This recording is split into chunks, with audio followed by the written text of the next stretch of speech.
2012년 한국기독교목회자협의회와 또 여론조사 전문기관인 글로벌 리서치가 공동으로 실시한 이 한국인의 종교 생활과 또 의식조사 결과에서 이런 질문이 있었습니다. 당신은 왜 교회를 다니십니까? 그리고 당신은 왜 신앙생활을 하십니까? 라는 질문이었습니다.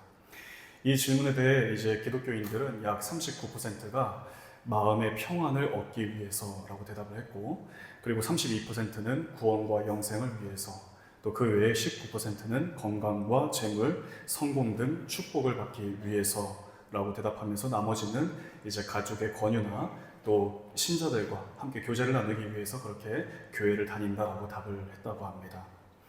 아마 오늘 발리하님 교회에 오셔서 예배를 드리시는 분들 역시 여러 가지 이유를 가지고 우리 교회에 오셨겠지만, 우리의 삶의 평안이 하나님께 있음을 알고 하나님을 찾고 예배하기 위해서 오신 줄로 압니다. 우리가 살아가는 세상과 또 우리에게 들려오는 수많은 이야기들은 우리의 삶을 평안하게 만들지 못하기 때문입니다. 그래서 저는 매주 주일 예배를 드릴 때마다 주님의 평강을 기원합니다 라고 인사하는 게 굉장히 소중한 일이라고 생각이 드는 거예요. 왜냐하면 우리가 줄 수 없는, 세상이 줄 수 없는 평강을 주님의 이름에 의지해서 우리가 선포하는 것이기 때문에 그렇습니다. 이 불안이라고 하는 것은 인간 존재의 본질적으로 늘 따라오는 것입니다. 최초의 인류인 아담과 하와가 에덴 동산에서 쫓겨난 이후에 인간은 처음으로 이 불안이라고 하는 감정을 경험하게 되었고, 이것은 결국 모든 인류에게 피할 수 없는 감정이 되고 말았습니다. 이 불안이라고 하는 것은 인류의 타락 이후에 시작된 피할 수 없는 우리의 삶의 어떤 일부가 되어버린 것이죠. 우리 스스로는 이 불안이라고 하는 감정에서부터 분리될 수가 없습니다. 때때로 그 문제를 가지고 우리가 싸우기도 하지만 결국 함께 살아갈 수밖에 없는 그런 존재라고 이야기를 할 수가 있습니다. 사람의 몸으로 이 땅에 오신 예수님께서도 십자가를 지시기 바로 직전에 큰 불안을 느끼셨고, 그래서 내게서 이 잔을 거두어 주십시오 하면서 땀이 핏방울이 될 정도로 하나님 아버지 앞에 간절히 기도하셨던 주님이십니다. 하나님께서는 그 주님이 가지신 불안을 평안으로 바꿔주셔서 주님께서 십자가의 길을 오르신 것을 우리가 복음서의 말씀을 통해 잘 알고 있습니다. 사랑하는 여러분, 우리는 모두 회복을 원하고 또 우리 삶의 참된 변화를 원합니다.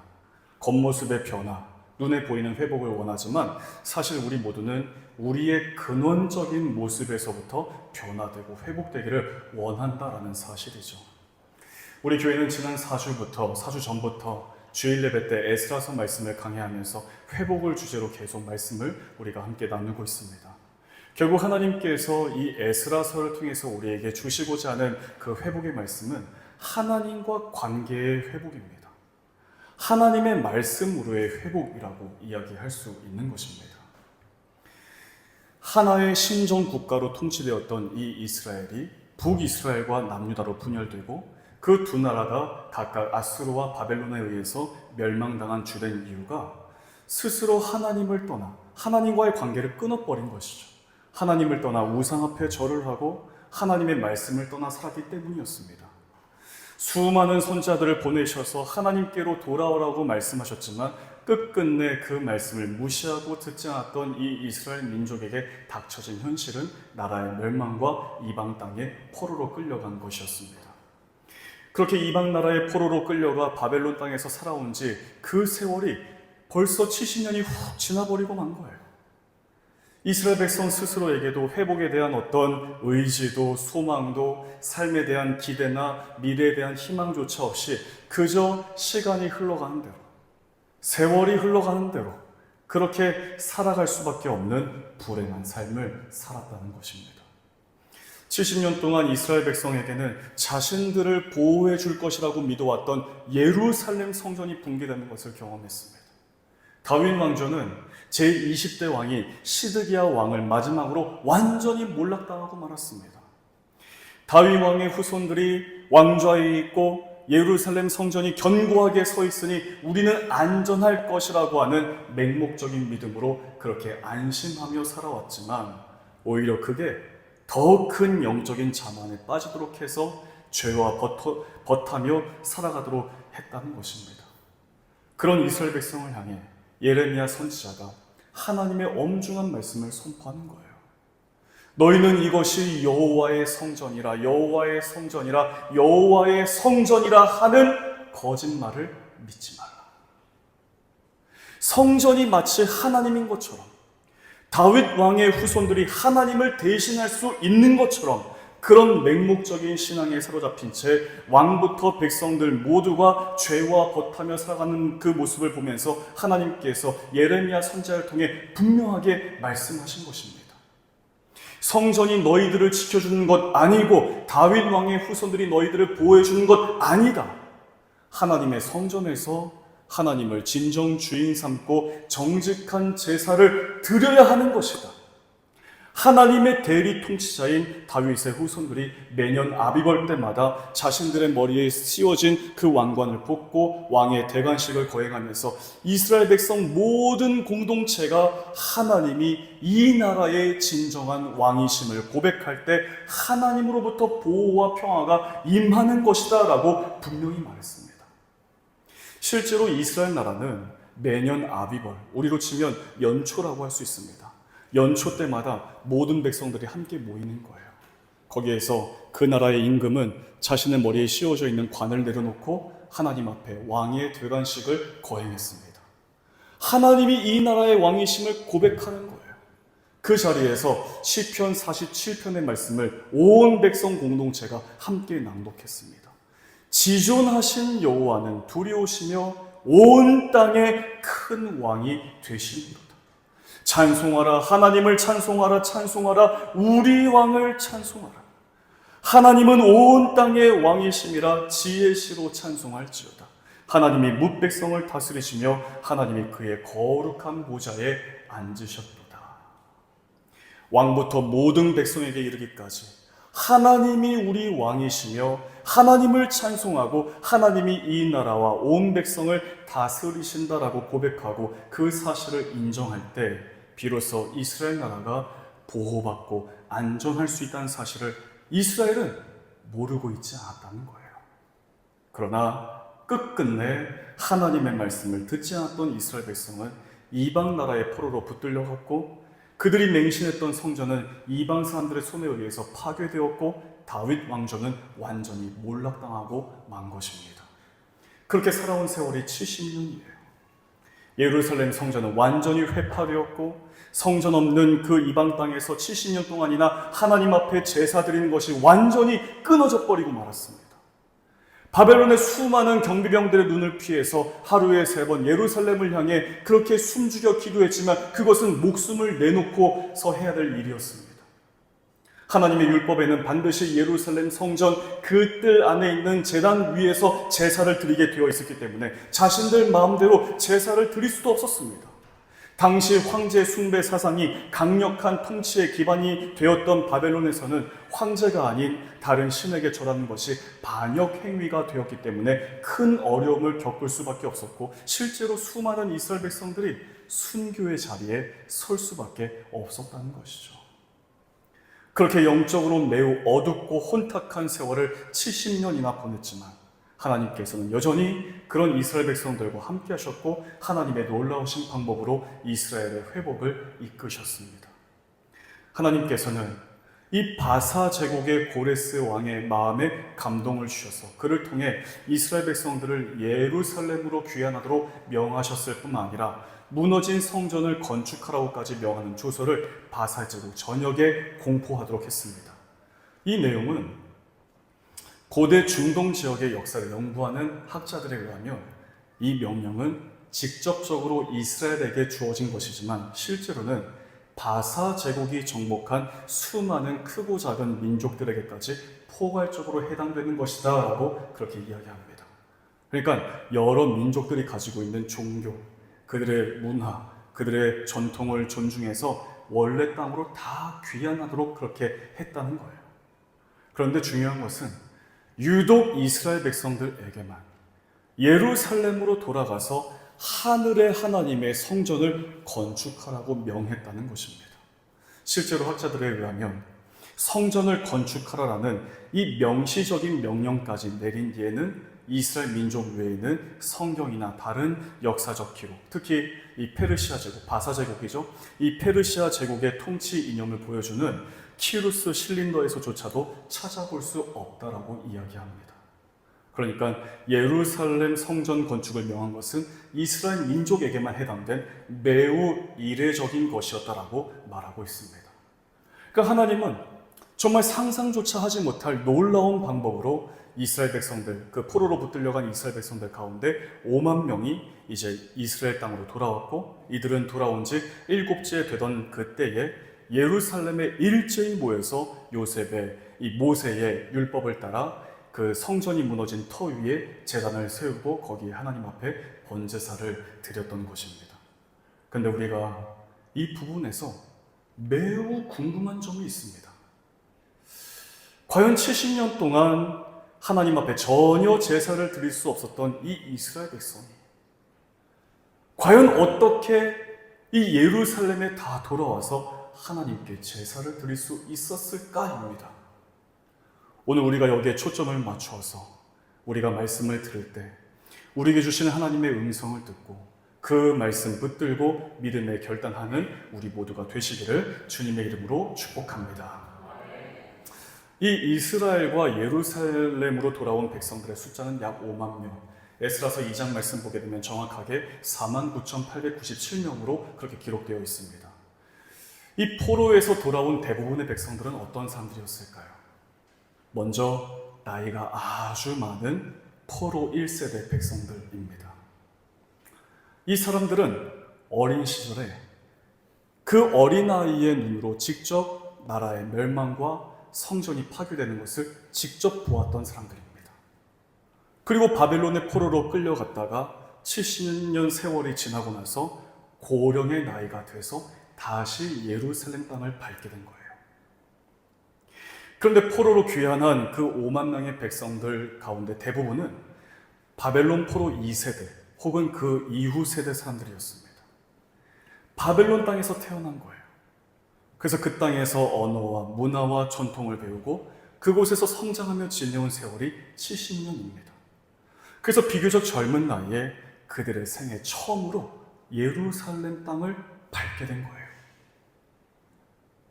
놀랍지 않습니까? 이들이 과연 어떻게 하나님께 제사를 드렸겠어요?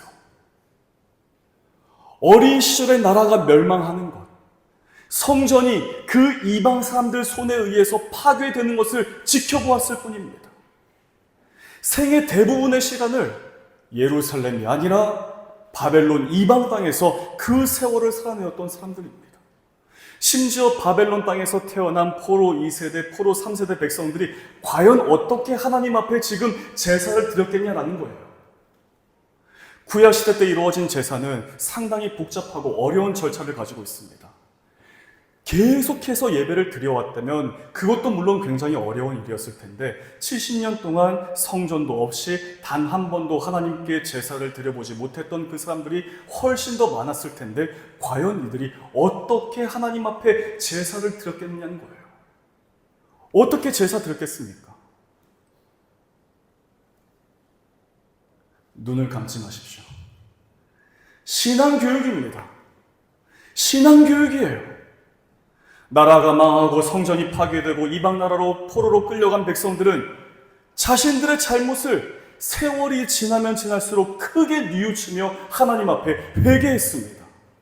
그 대표적인 말씀 몇 군데를 제가 알려드리겠습니다. 다니엘서 9장 말씀 보게 되면 3절부터 6절에서 다니엘이 그 바벨론 땅에서 자신과 민족의 죄를 처절하게 하나님 앞에 회개하며 이런 기도를 올려드렸습니다. 나는 아무런 음식도 먹지 않고 베옷을 입고 제 위에 앉아서 주 하나님께 매달려 기도하고 간절히 구했다. 하나님 여호와께 죄를 고백하였다. 주 하나님, 주는 크고 두려운 하나님이십니다. 주는 주를 사랑하고 주의 계명에 복종하는 모든 사람에게 사랑의 언약을 지켜주십니다. 그러나 우리는 죄를 지었고 잘못을 저질렀습니다. 우리는 악하였고 주를 배반했습니다. 주님의 계명과 가르침에 따르지 않았습니다. 우리는 주의 종인 예언자들이 주의 이름으로 우리의 왕들과 지도자들과 조상들과 이 땅의 모든 백성에게 한 말을 듣지 않았습니다. 예레미야 예가 3장 40절에서도 우리가 스스로 우리의 행위들을 조사하고 여호와께로 돌아가자. 우리가 잘못했다. 잘못을 한다. 지금에서라도 하나님께로 돌이키자. 그렇게 지금 회개하고 있는 겁니다. 바벨론 포로기 중에 겪은 그 큰 고통 속에서 이스라엘 백성들은 자신들의 죄를 직시하고 회개하며 하나님께 돌아갈 것을 고백하고 있는 내용입니다. 나라가 망하고 성전이 완전히 파괴되었고 바벨론 땅에 포로로 끌려간 많은 이스라엘 백성들은 자신들의 죄를 자각하고 회개하는 영적인 각성이 그 땅에서 일어나게 되었다라는 것이죠. 선지자들이 왜 그토록 피를 토하듯이 하나님께로 돌이킬 것을 외쳤는지, 포로로 끌려간 그 고통스러운 상황에서 너무나 절실히 그 말씀들이 깨달아지게 되었다는 것. 하나님 말씀 무시하고 불순종하고 우상숭배를 선택하고 죄와 벗하며 살아온 자신들의 잘못과 죄악들을 뼈아픈 심정으로 회개했다는 것입니다. 그러나 그렇게 회개했다고 해서 지금 자신들이 처해 있는 현실이 바뀔 수가 없는 거예요. 바벨론 땅에 포로로 끌려간 자신들의 현실을 바꿔낼 수 있는 능력이 그들에게 없었습니다. 뉘우치고 회개했다고 해서 그곳 이방 땅에서 지금 당장 마음껏 하나님께 기도하거나 찬송할 수 없었습니다. 그래서 이들이 선택했던 것은 내 자녀들에게, 나의 후손들에게 나의 잘못을 반복하지 않도록 하기 위해 바르게 신앙 교육하려고 힘썼다는 사실입니다. 철저히 하나님의 말씀을 따라 제사를 드리는 것, 제물을 정하는 것부터 어떻게 제물에 각을 뜨고 어떻게 정결하게 씻고 어떻게 제단 위에 올려서 불에 피워서 제사를 드리는 것인지, 그 제사를 드리면서 하나님 앞에 어떤 고백을 드려야 하는지, 내 감정과 내 기분대로가 아니라 철저히 하나님의 말씀을 따라 해야 한다고 자기 자녀들과 후손들에게 그렇게 철저히 하나님 말씀을 가르쳤다라는 거예요. 신앙교육입니다. 말씀으로만 가르쳤습니다. 바벨론에서는 실제로 제사를 드리거나 그것을 흉내낼 수조차 없었기 때문에 말씀으로만 가르칠 수밖에 없었습니다. 지금은 당장 제사를 드리지 못하지만 언젠가는 하나님께 제사를 드릴 그날이 올 것을 믿으면서 철저하게 하나님의 말씀을 가르치고 또 가르친 거예요. 믿음의 조상 아브라함의 이야기부터 이삭, 야곱, 요셉, 애굽 땅에서 노예로 살았던 시절, 모세를 통해 400만 명의 그 이스라엘 민족이 출애굽했던 이야기, 왜 유월절을 지키게 되었는지, 어떻게 왕이 생겼고, 왜 이 나라가 분열되었고, 왜 지금 우리가 포로로 끌려와서 이토록 고생하게 되었는지 아주 세세히, 아주 자세히 뼈를 깎는 심정으로 그렇게 자신들의 자녀들과 후손들을 가르쳤습니다. 이것은 마치 요셉을 구별하여 그를 애틋하게 사랑하였던 야곱의 모습을 떠올리게 합니다. 우리는 창세기에서 여러 인물들을 발견하게 되죠. 그 많은 인물들 가운데 얼굴에 구김이나 주름 하나 없이 긍정적이고 씩씩하게 살아온 사람을 선택하라고 한다면 아마 많은 경우 요셉을 선택할 수 있을 겁니다. 이 요셉은 2번의 꿈을 꾸었고 그 꿈 이야기를 자기 형제와 부모에게 이야기했습니다. 요셉의 꿈 이야기를 들은 형들은 그를 미워했고 결국 구덩이에 던져버리고 말았습니다. 마침 그곳을 지나가던 이스마엘 상인들의 손에 이 요셉을 팔아버린 거예요. 요셉이 이 노예상에 팔려온 그 요셉은 곧바로 애굽의 바로 왕의 친위대장인 보디발 장군 집의 종이 되었습니다. 거기에서 인정받았지만 주인 아내의 모함으로 정치범들이 갇히는 감옥에 갇히게 되었습니다. 그렇게 억울하고 고난스럽게 살아온 세월이 무려 13년이라고 이야기합니다. 얼마나 힘들었을까요? 얼마나 어려웠을까요? 그 어린 나이에. 그러나 그의 삶을 지탱해 주었던 것은 하나님의 말씀이었습니다.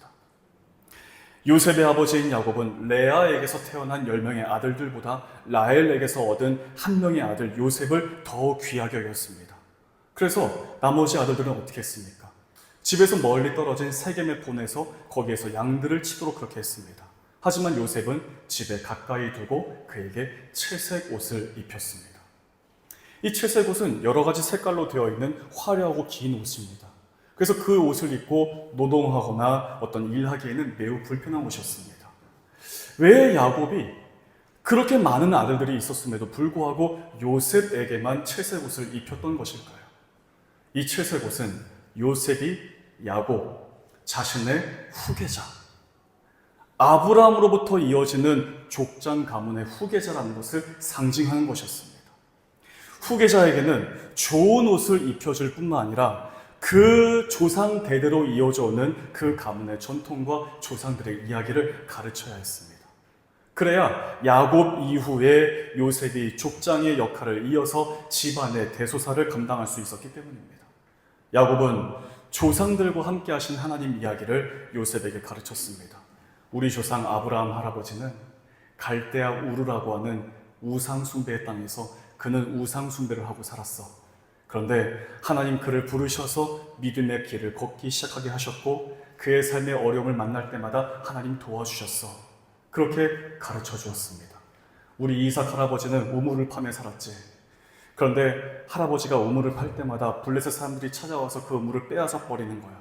근데 우리 할아버지는 온유한 성품을 가지고 그들과 싸우지 않았어. 그런데 하나님은 그런 이삭 할아버지를 귀하게 여기셨고 그와 함께 하셨고 오히려 더 큰 부자가 되게 하셨어라고 가르쳤습니다. 그리고 야곱 자신의 인생과 함께 하신 그 하나님 이야기를 어린 시절 요셉에게 들려주고 또 들려주고 가르쳐주고 또 가르쳐 주었다는 거예요. 이 요셉이 부모와 생이별하고 노예가 되고 감옥에 갇히는 그 어려움을 겪으면서도 그의 인생이 무너지거나 흔들리지 않을 수 있었던 그 이유는 어린 시절 야곱이 가르쳐준 하나님의 말씀 때문이었습니다. 그 말씀을 통해 하나님께서는 나의 조상들과 함께 하셨던 것처럼 지금도 나와 함께 하시며 언약하신 약속을 신실하게 이루시는 하나님이시라는 믿음이 그에게 있었기 때문에 그 힘들고 어려운 시간을 견뎌낼 수 있었다는 사실입니다.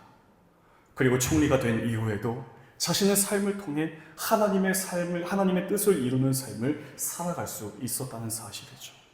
바로 어린 시절 자신의 아버지로부터 배워온 하나님의 말씀이 그의 인생을 고귀한 삶으로 세워낼 수 있었다는 사실을 요셉의 삶을 통해서 우리가 발견할 수 있는 것입니다. 마찬가지입니다.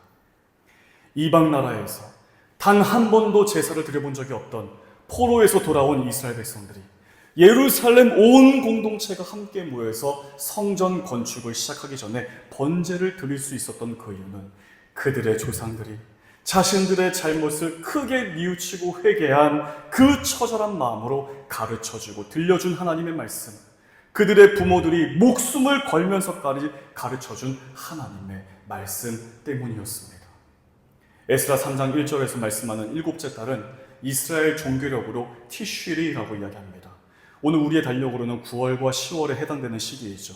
이때에는 이스라엘의 중요한 절기들이 있었습니다. 나팔절이 있고 속죄일이 있고 초막절이 있었습니다. 그 가운데 초막절입니다.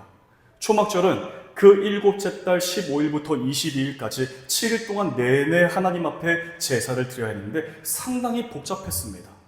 오늘 본문 4절부터 6절까지 말씀을 우리 같이 크게 한번 읽어보겠습니다. 시작! 기록된 규례대로 초막절을 지켜 번제를 매일 정수대로 날마다 드리고 그 후에는 항상 드리는 번제와 초하루와 여호와의 모든 거룩한 절기의 번제와 사람이 여호와께 기쁘게 드리는 예물을 드리되 일곱째 달 초하루부터 비로소 여호와께 번제를 드렸으나 그때의 여호와의 성전지대는 미처 놓지 못한지라. 여기 보게 되면 4절 말씀에 기록된 규례대로 초막절을 지켜 번제를 매일 정수대로 날마다 드리고라고 되어 있습니다. 여기서 정수대로라는 것은 하나님의 법에 정해져 있는 횟수대로라는 뜻이에요.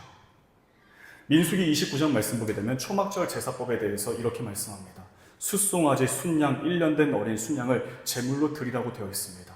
7일 동안 매일 드리는데 숫송아지는 13마리를 매일 드려야 했고 순양은 매일 7일 동안 2마리씩, 어린 순양은 매일 7일 동안 14마리씩, 속죄 제물인 순연소는 매일 1마리씩, 숫소는 첫날에 13마리, 둘째 날에 12마리, 셋째 날에 11마리, 마지막 날에는 7마리를 드리도록 되어 있습니다. 얼마나 복잡한가요? 상당히 어렵습니다. 그러나 불편하고 힘들고 어려워도 부모 세대는 자신들의 자녀 세대에게 가르쳤습니다. 자녀 세대는 배웠습니다. 하나님의 말씀대로 해야 한다는 것을 가르치고 배우고 또 가르쳤고 또 배웠습니다. 그렇게 이스라엘 온 백성이 일제히 예루살렘에 모여서 그 복잡하고 어려운 제사를 기쁨으로 드린 거예요. 여기에서 우리는 예배의 회복, 하나님과의 회복을 발견하게 되는 것입니다. 사랑하는 여러분, 하나님께서 시작하신 회복은 믿음으로 응답한 사람들을 통해서 이루어진다고 말씀드렸습니다. 이 믿음의 응답이란 자기 자녀들에게 하나님 말씀을 가르치고 말씀대로 살아가는 삶의 방식을 내가 먼저 살겠다라고 하는 선택과 결정입니다. 사랑하는 여러분, 여러분들의 삶의 참된 회복과 변화를 원하십니까? 그렇다면 우리는 선택해야 됩니다. 지금 여러분들께서는 여러분들의 자녀들에게 무엇을 가르치십니까? 저는 어린 시절 저희 부모님은 증조 할머니와 할머니 두 분을 모시고 함께 한 집에 살았습니다. 이 두 할머니는 매일 새벽마다 일어나서 교회 가시는 거예요. 다녀오시면 아침 식사하기 전까지 늘 성경을 읽고 또 읽으셨습니다. 저희 집이 별로 큰 집이 아니었기 때문에 모든 식구가 두 분 할머니가 사부작 그 새벽 기도 가는 소리 다 들을 수밖에 없었어요. 돌아오시고 나서 아침 식사하기 전까지 그 말씀을 조용히 읊으시고 중간중간 아멘, 아멘. 그 소리를 들을 수밖에 없었습니다. 제가 고등학생 때 제가 다녔던 이 학교는 지역의 명문 학교였기 때문에 굉장히 공부를 많이 시켰습니다. 고1 때는 7시 학교에 가서 밤 10시까지 야간 자율 학습하고, 고2 때는 11시 30분, 고3 때는 1시 30분까지 야간 자율 학습하고 집에 돌아오지 못하고 학교 후문 밑에 있는 공부방 가서 더 공부하고 그리고 집에 갔습니다. 자전거를 30분 타고 집에 가서 집에 딱 누우면 잠이 올까요? 잠이 안 옵니다. 잠이 안 오는데 꼭 4시 반만 되면 어머니가 일어나서 교회 가시는 거예요. 그 소리를 들을 수밖에 없었던 거죠. 돌아오시고 나서 제 방 앞에서 저를 위해서 기도하시는 그 어머니의 소리를 들으면서 그때 알았습니다. 어머니가 이토록 나를 사랑하는구나. 그 소리들, 그리고 그렇게 희생하고 헌신하며 살아가시는 삶의 모습들을 저는 보고 배우면서 그렇게 성장할 수 있었습니다. 저희 부모님은 여기 계신 분들과 비교해보면 아주 훌륭하지 못하신 분들일 거예요. 그런데 저에게 한 번도 돈 많이 벌어라, 부자 돼야 된다, 이런 말씀 하신 적 없습니다. 대신 하나님 너 인생 책임지신다, 기도해야 된다, 힘들 때마다 기도해라, 이런 말씀뿐이었어요. 저희 할머니께서는 늘 저에게 다니엘 같은 지혜로운 사람 되어라, 많은 사람들을 옳은 길로 돌아오게 하는 사람 되어라, 천국 가시는 그날까지 그 축복을 저에게 해주셨습니다. 그걸 잊지 않기 위해서 제 아들 이름을 휘영이라고 지은 거예요. 빛날 휘, 영화로울 영, 지혜 있는 자는 궁창의 빛과 같이 빛날 것이요 휘, 많은 사람을 옳은 대로 돌아오게 한 자는 별과 같이 영원토록 빛날 것이다. 영. 오늘 함께 예배를 드리시는 분들 가운데 발리를 여행하시다가 오늘 이 주일이라는 것을 기억하고 숙소에서 제법 거리가 먼 그리고 외진 곳에 위치한 우리 교회까지 오신 분들이 많을 줄로 압니다. 혼자 혹은 부부만 오신 분들도 계시지만 자녀들, 자손들과 함께 오신 가족들도 있으십니다. 우리 교회까지 오셔서 예배를 드릴 정도면 한국에서 얼마나 아름답고 멋지게 신앙생활을 하실지 충분히 그려집니다. 그럼에도 잊지 마시기 바랍니다. 하나님의 말씀으로 우리 다음 세대를 교훈하시고 하나님의 말씀으로 살아가는 삶의 방식을 보여주시고 그렇게 하나님과 동행하는 삶을 가르치고 또 가르치시길 바랍니다. 우리는 요즘 시대를 살면서 우리가 살고 있는 사회와 이루어지고 있는 정치와 경제, 교육의 문제 앞에 얼마나 답답해하면서 한탄 많이 합니까? 그런데 우리가 이 사실을 정확하게 알아야 됩니다. 성경 읽지 않으면 믿음이 생길 수가 없어요. 믿음이 없으면 하나님을 바르게 예배할 수 없습니다. 하나님 바르게 알지 못하면 하나님께 바르게 설 수가 없는 거예요. 우리가 먼저 성경을 읽지 않는데 과연 우리 자녀들에게 무엇을 가르칠 수 있겠습니까? 교회 다닌다고 하는 우리가 성경을 모르는데 어떻게 하나님을 알고 하나님 앞에 예배할 수 있겠습니까? 우리가 성경 말씀 읽지 않는데 어떻게 성경에서 말씀하는 하나님의 공의와 정의를 선택하며 살 수 있을까요? 우리가 성경을 모르는데 어떻게 우리 사회가 바른 길로 나아가기를 바랄 수 있겠습니까? 나라를 욕하고 지도자를 욕하고 한탄하고 성경을 모르는 우리 때문에 이런 일들이 벌어지는 겁니다. 하나님의 말씀을 내가 먼저 읽고 내가 먼저 듣고 내가 먼저 그 말씀 붙들고 기도하기에 힘써야 되는 거예요. 그리고 가르쳐야 됩니다. 우리 자녀에게 힘써 가르치고 우리 공동체에서 말씀으로 격려하고 말씀으로 기도하고 그러면서 말씀을 가르쳐야 되는 것입니다. 아직 하나님을 알지 못하고 믿지 않는 사람들, 내 가족, 내 이웃, 내 친구들에게 내 삶을 통해 하나님의 말씀을 전하고 가르쳐 주어야 하는 것입니다. 존 스토트 목사님은 교회는 그리스도의 몸이다. 세상이 그리스도를 보려면 교회를 봐야 한다라고 말했습니다. 교회인 우리를 통해 세상이 하나님을 알게 되는 것입니다. 그렇게 되면 우리가 살고 있는 사회, 우리가 살고 있는 세상이 희망을 얻게 되는 것입니다. 이 사실을 기억하며 언제나 하나님의 말씀대로 살기를 선택하시고 우리가 그토록 원하는 나라와 민족의 회복, 우리 가정의 회복, 이것을 원하신다면 철저히 하나님의 말씀대로 살기를 고집하시고 그 사실을 우리 가족과 우리 주변과 우리가 만나는 모든 사람들에게 때를 얻든지 못하든지 가르치시기를 바랍니다. 그럴 때에 하나님께서 우리의 삶과 언제나 함께 하시고 놀라운 복으로 충만케 하실 것을 믿습니다. 그렇게 살아가는 모든 성도들 다 되시기를 주님의 이름으로 간절히 축복합니다. 기도하겠습니다. 우리의 삶을 가장 선한 길로 인도하시는 참으로 좋으신 하나님, 우리가 삶을 사는 동안 넘어지고 어려움을 겪고 아픔을 겪을 때가 많은데 그런 우리의 삶과 늘 함께 하셔서 우리의 삶을 회복시키시는 하나님이심을 믿습니다. 포로로 끌려간 이스라엘 백성들이 자신들의 죄악을 회개하고 자신들의 자녀와 후손들에게 뼈를 깎는 심정으로 말씀을 가르치고 가르쳐서 하나님의 회복에 응답하게 하신 것을 말씀으로 우리가 함께 나누었습니다.